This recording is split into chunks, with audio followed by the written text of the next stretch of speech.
കനയ്യകുമാർ രാജ്യവിരുദ്ധ മുദ്രാവാക്യം വിളിച്ചതിന് തെളിവില്ലെന്ന് ദില്ലി പോലീസ് ഹൈക്കോടതിയിൽ. മുൻ നിലപാടിൽ നിന്നും ചൂടുമാറ്റിയുള്ള റിപ്പോർട്ട് പോലീസ് ഹൈക്കോടതിയിൽ സമർപ്പിച്ചു. കനയ്യയുടെ ജാമ്യാപേക്ഷ പരിഗണിക്കുന്നത് ഹൈക്കോടതി നാളത്തേക്ക് മാറ്റി. അതേസമയം രാജ്യദ്രോഹ കുറ്റം ആരോപിക്കപ്പെട്ട JNU വിദ്യാർത്ഥികൾ പോലീസ് സംരക്ഷണം വേണം എന്നാവശ്യപ്പെട്ട് ഹൈക്കോടതിയെ സമീപിച്ചു. കനയ്യകുമാറിന്റെ ജാമ്യ ഹർജി പരിഗണിക്കുന്നത് നിലവിൽ നാളേക്ക് മാറ്റിയിട്ടുണ്ട്. ഞങ്ങളുടെ പ്രതിനിധി മനുശങ്കരൻ ദില്ലിയിൽ നിന്ന് ചേരുന്നു. മനു, മുൻ നിലപാടിൽ നിന്ന് മലക്കം മറിഞ്ഞിരിക്കുകയാണ് ദില്ലി പോലീസ്. ഒപ്പം നജീബ് ജംഗ് ഇക്കാര്യത്തിൽ ഇടപെടുകയും ചെയ്തിരിക്കുന്നു.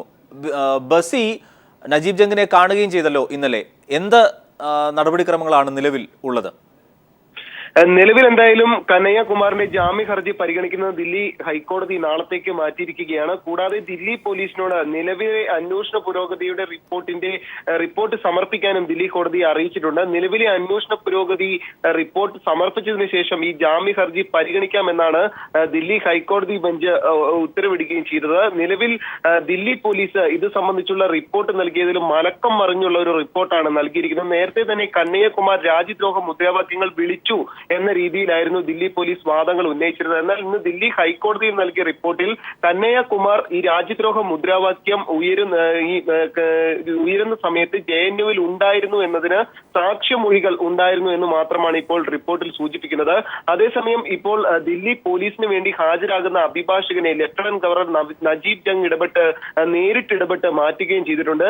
ഡൽഹി പോലീസിന്റെ സ്റ്റാൻഡിംഗ് കൗൺസിൽ രാഹുൽ മെഹ്റയോട് മാറി നിൽക്കാനാണ് ലഫ്റ്റനന്റ് ഗവർണർ പറഞ്ഞത്. പകരം അഡീഷണൽ സോളിസിറ്റർ ജനറൽ തുഷാർ മേത്തയാണ് ലഫ്റ്റനന്റ് ഗവർണർ നേരിട്ട് ഇക്കാര്യത്തിൽ ഡൽഹി പോലീസിന് വേണ്ടി നിയമിക്കുകയും ചെയ്തത്. ഡൽഹി പോലീസ് നിലവിൽ ലഫ്റ്റനന്റ് ഗവർണർ മുമ്പാകെ ഈ ഒരു ആവശ്യം മുന്നോട്ട് വച്ചിരുന്നു എന്നാണ് അറിയുന്നത്. നിലവിൽ ഇക്കാര്യത്തിൽ ഒരു മജിസ്ട്രേറ്റ് തല അന്വേഷണം ദില്ലി മുഖ്യമന്ത്രി അരവിന്ദ് കെജ്രിവാൾ പ്രഖ്യാപിച്ചിരുന്നു. ആ ഒരു സാഹചര്യത്തിൽ ദില്ലി പോലീസിന് അനുകൂലമായ രീതിയിൽ ഈ അഭിഭാഷകൻ വാദിച്ചേക്കില്ലെന്ന ഒരു സംശയം നിലനിന്ന സാഹചര്യത്തിലാണ് കേന്ദ്ര സർക്കാർ നേരിട്ടിടപെട്ട് ലഫ്റ്റനന്റ് ഗവർണർ മുഖാന്തരം ഇപ്പോൾ അഭിഭാഷകനെ മാറ്റി പകരം അഡീഷണൽ സോളിസിറ്റർ ജനറലിനെ പകരം അഭിഭാഷകനാക്കി നിയമിച്ചിരിക്കുന്നത്.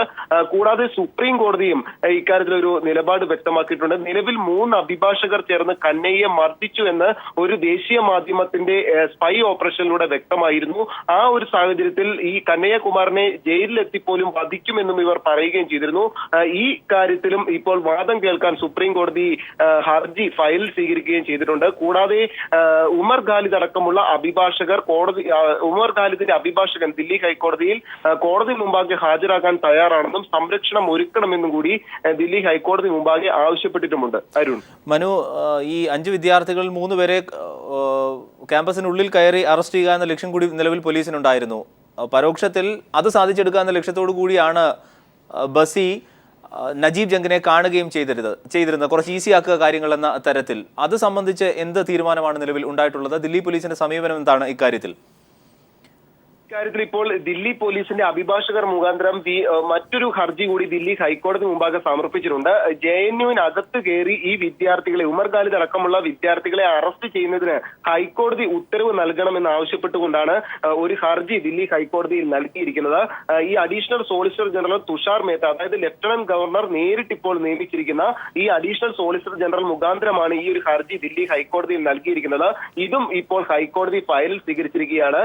ഈ ഹർജി നാളെ വാദം കേൾക്കുമെന്നാണ് അറിയുന്നത്. ഇതിനുശേഷം ഹൈക്കോടതി ഉത്തരവ് കൂടി സംഘടിപ്പിച്ചതിനു ശേഷം ഒരുപക്ഷെ ദില്ലി പോലീസ് ഈ ക്യാമ്പസിനകത്ത് കയറി വിദ്യാർത്ഥികളെ അറസ്റ്റ് ചെയ്യുക എന്ന സമീപനമാണ് ഇപ്പോൾ ദില്ലി പോലീസ് തുടരുന്നത്. എന്തായാലും ദില്ലി സർക്കാരിന്റെ ഒത്താശയോടുകൂടി അഭിഭാഷകർ പോകുമോ എന്ന സംശയം പ്രകടിപ്പിച്ച സാഹചര്യത്തിലാണ് കേന്ദ്ര സർക്കാരിന്റെ നിർദ്ദേശത്താൽ ലഫ്റ്റനന്റ് ഗവർണർ നേരിട്ടിടപെട്ട് രാഹുൽ മെഹ്റയെ മാറ്റി പകരം അഡീഷണൽ സോളിസിറ്റർ ജനറലിനെ പുതിയ അഭിഭാഷകനായി നിയമിച്ചിരിക്കുന്നത്. അരുൺ, മനുശങ്കർ ദില്ലിയിൽ നിന്ന് വിവരങ്ങൾ നൽകിയത്.